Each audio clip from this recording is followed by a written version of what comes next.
We are talking about titles, how to choose a title for your dissertation or article or book. It's the most important decision, the title. More people are going to read your title than all other parts of your dissertation or book combined. They'll read your title in citations if it gets cited. They'll read your title in Google Scholar search results. And they will read your title on your CV or academia.edu profile. It got brought up, I'm just saying. So your goal in the title is to pique someone's curiosity. Give them a reason to click. And how do you do that?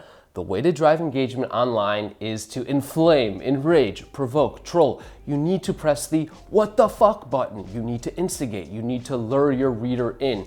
You need to bother them in as few words as possible. Malcolm Gladwell was offered $1 million book advance for his book, The Tipping Point, How Little Things Can Make a Big Difference. And I'm assuming that a publisher spending $1 million on a book knows a good title from a bad title. And indeed, that title smacks you in the face. What do you mean little things can make a big difference? You just said they were little. How big of a difference could they make? The title also distills a big idea into 2 words, tipping point. Here as well, we're hanging off a cliff. What makes for a tipping point? Next example, Yuval Harari's Sapiens, A Brief History of Humankind. And I'm not just calling out Yuval Harari's book because Yuval Harari read an earlier draft of the introduction to my dissertation, which is important to know because it means Yuval Harari read an earlier draft of the introduction to my dissertation. Anyways, why is this such a good title? It bothers me because the history of humankind is definitely not brief. How could you possibly condense so much history into a single book? And why are you calling us sapiens? We're people.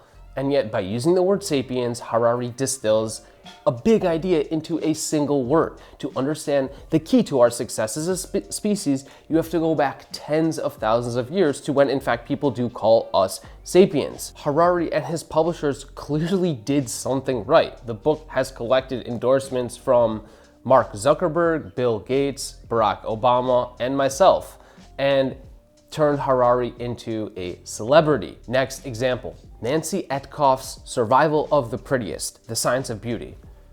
Hold on one sec, I thought it was the survival of the fittest. What do you mean prettiest? Also, by the way, beauty isn't scientific, Dr. Etkoff. Everyone knows beauty is in the eyes of the beholder. Or is it?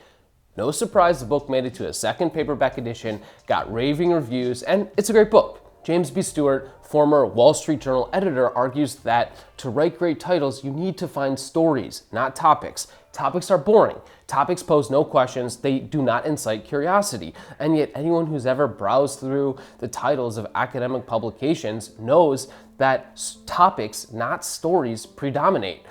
The economist Michael C. Munger has recommended that authors think of their work as an answer to a puzzle.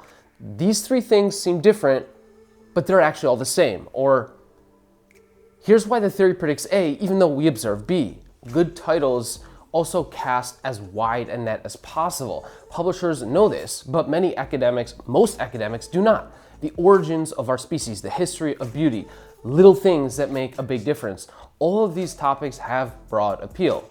So, what is the title of my dissertation? I already said it, but The Invention of Palestine, short and sweet and to the point.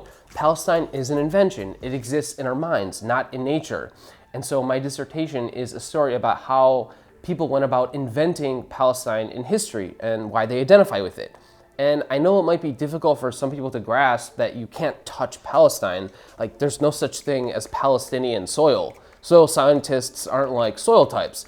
Clay, sandy, silty, peaty, chalky, loomy, Palestinian-y.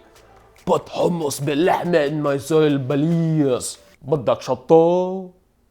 So, in short, titles need to incite or invoke or trigger curiosity. They need to convey a big idea in just a few words, and they need to have as broad as an appeal as possible.